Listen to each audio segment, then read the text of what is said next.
help you to see that you formulate a trust company offshore, and that is what we did.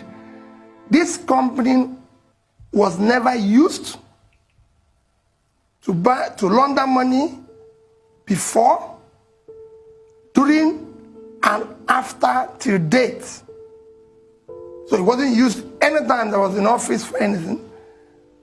Two, it was never used to buy property before I went into office, during the time I was in office, and after the time I was in office.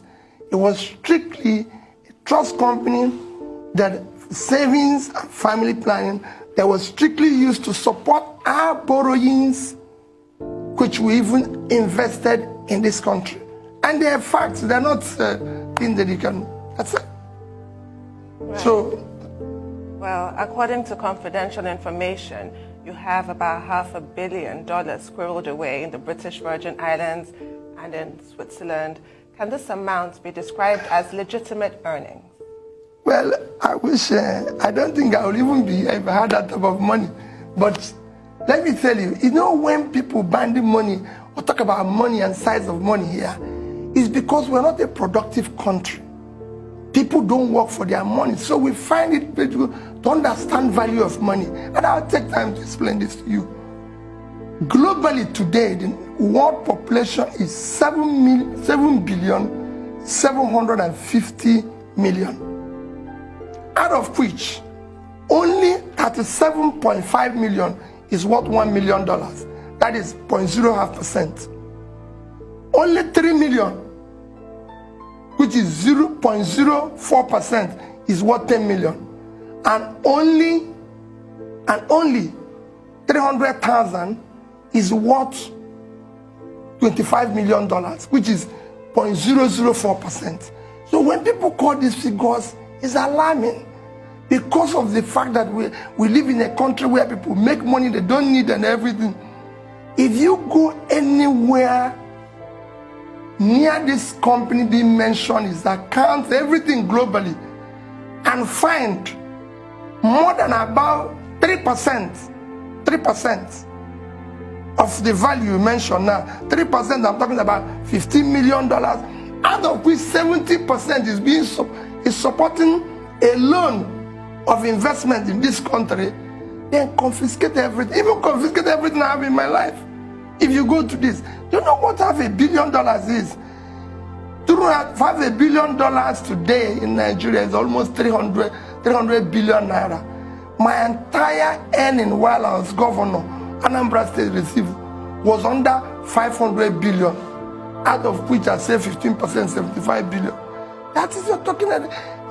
I don't know where people call figures here, and that's why people try to make money they don't need. What do you need that type of money for? Why do you have to do that? The money, the trust company is there. And one of the challenges I'm going to throw today is to ask you and some other people to select 1, 2, 3, 4 persons that will foot their bill to follow the trail of this company to where it is today. And see the formation, who gave the advice, how we came to it and everything. Please, there's nothing, you wouldn't even find 5% of that, of what the figure you called anywhere. If I have $500 million, well, I don't know what I would be doing. You would have seen me building, you know how many schools and institutions I support? I've been building universities all over the place. Let's talk about Next International UK. They said you didn't resign as the director, of Next, and 14 months after you became the governor, you were still director of Next. Tell us about this Next International company. Let me tell you. Let me start. Next International we had a company in Nigeria called Next International Nigeria Limited. It's an offshoot of Next International Nigeria, that was Next International UK, which I run as managing director and everything. This company is a UK-based company. It's a brand management company that we're representative of companies like Heinz, a number of multinational companies in West Africa, and I was the CEO. And it's good that I tell you the background of how I became governor. I was living in the UK, operating in Nigeria. I was and declared the governor winner of the election on Thursday, 16th of March 2006. On that day, I was presiding over Fidelity Bank board meeting as the chairman. And I have members, you can ask this. One of the members is somebody you value a lot, Bismarck Rwani was a member of the board. Leighton Dubiscama was a member of the board. Jara Magoro was a former Ondo chairman, was a member of I was the chairman. I was presiding over a board meeting, and suddenly Leighton Dubiscama said, "Stop, Mr. Chairman." I said, "What?" He said, "You've been declared the governor of Anambra State." That was on a board meeting. And that was how the meeting stopped. From there, I called and they said, "You have to proceed to Abuja to meet for INEC to give you certificate of return." So I left board meeting, went to the airport, got the next flight, went to Abuja. By 6 p.m. that day, they gave me certificate of return. And I said to them, "I want to go back to Lagos the next day to bring my clothes, just clothes, to bring a few things so I can go to Oka for this way." They said, no, that please, you need to proceed to Oka immediately because the then governor, Dr. Chris Ngige, because of his circumstances, have left the country. Immediately I was declared, he lost his immunity, so he left through the borders and left out of the country. So there was no government in Anambra State. So that's how the next morning I moved to Oka. Arrived Oka, just took a flight to Enugu, arrived Oka. As I arrived Oka, they took me to the chief judge in a small space. He said, "These are forms for you to fill to declare your assets." I filled that form about 30 minutes, whatever I could remember. The next thing I was sworn in as governor. When I finished the swearing in, I asked, "Okay, so I'm not sworn in. Where does the governor live?" They say, because that time, the governor's lodge was burned down, the office. I said, "Where is the governor? Does the governor live?" They said, "There's no house." "Where is his office?" "There's no office." So what do I do? Any paper, anything? Nothing. I managed to get across to somebody who got across to Chris, who said, "There's nothing." So I moved to my village. And that was where I stayed there. That was the government. From there, I phoned every company. Let me start with Next International UK. Next International UK, just to show you, I brought this and I keep this with you people. Next International UK is a company that is, as at that date, I'm telling you, receives overdraft from Lloyds Bank of over $7 million. This is a trading company. As at that day, I have over 200 containers on the sea and everything. And I've just been announced governor, and here I'm running a company. So the only thing I could do is to phone my wife. I said, because she works with me, everybody knows in the company, I'm the CEO, she's my deputy with other. I said, "You take charge. I will never come to London again. See what has happened to me." And I was chairman and director of about 11 companies, even in Nigeria. I phoned all of them, said I've resigned. It is from that day that I went to Oka until I was impeached in November, I never left Oka. Not one day. I resigned. You know, and I wonder what, even at times, I even wonder, why is there an issue 15 years after I was supposed to resign? So did you resign? The needful completely. And did you also put Next in your form? Did you, the asset declaration form, did you declare Next in there? And also? You know, when they talk about the declaration of forms, again I said, what I declared, when you talk about declaration, I just told you a story now that this company is owned by Next Nigeria. Because at times they say, "Oh, you didn't declare." I said, "No, I didn't declare one. Assets with people. I didn't declare some assets because those assets have been declared somewhere. So if I declare Next Nigeria that I own 5%, I don't have to declare another interest that Next Nigeria owns. Just like they want to say, and I didn't declare something because they were subject of things that were bought from borrowed money. If I come and if you borrow money from me and buy this suit, when they ask the owner, you have to put remark that you're owing somebody because it's not your suit. I can come to collect it tomorrow. So what I tell people is that I declare things that belong to Mr. Peter Obi. Not even Peter Obi and wife and children. No, because I can tell you, I don't know how other people operate. In my house, my wife will always remind me that this thing belongs to me. It's not your own, no. And my children will do it with emphasis. My daughter will even do it with emphasis. Daddy, we agreed that this thing is this. So if you want to, let me tell you, when I said I want to go and do politics, it's not the first thing they will ask me. Daddy, I hope that what you're using to do use your politics is your own money. Oh.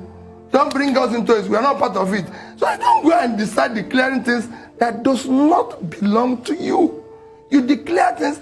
The purpose of assets declared is to declare, and most of the assets that are declared have been declared somewhere. So you can't declare a company. For example, I own shares in a bank with my name. I declared it. I didn't declare the one, say, Next International owns, because I've already declared my interest in Next International. It will amount to double declaration. Well, except that, someone would say in the assets declaration form, you're also required to state the assets, that you jointly own, either with your spouse or, that belong to your children. But the question has been that when you set up a trust or a company overseas, you agree with those who have been alleging that this is strictly for the purpose of tax evasion or to avoid tax due to the Nigerian government. Ruben, I can tell you, I'm a faithful citizen of anywhere I've passed through. I cannot evade tax. It will never happen. Every investment I've done globally is legitimate and pays tax. I just shown a paper I said I live here. If you're a black man in London, you're a suspect. If you're in Nigeria, you're a double suspect. For me to live in the UK, where my bank can write here and say his account has been conducted in an impeccable manner and gives me over $7 million overdraft. Ruben, that's all. I pay my taxes. If I earn anything in the UK, I pay the UK government their tax. I own a property in London. I pay tax. I cannot come and pay property tax in Nigeria for a property I own in the UK. Money I earn here, I pay tax. Don't forget that I was subject to probe of tax about 2 years ago in Anambra State. And I showed evidence that in the past 20 years, I've consistently paid my tax and I've never paid less than 50 million naira annually. So I pay my tax. There's no issue.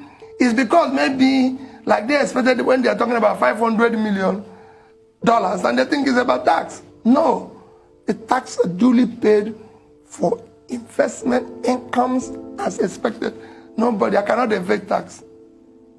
So what about the specific allegation? You've talked about your resignation from Next International. You've talked about your assets declaration. But the specific allegation that you broke the law, that you flouted the provisions of the Code of Conduct Bureau and Tribunal Act and flouted the Constitution by having foreign accounts. No, Can you address that? I didn't. I never did. I didn't break the law. Simple. Everything I did was within the line, and I've told you also the circumstances in which I became governor. Everything I did was within the law, and I've told you the circumstances in which I became governor as well. Notwithstanding, even that there was never a time anybody said to me, Peter, come. The reason why you see election, when you have election, it takes 3 months for swearing in, is to be able to have orientation.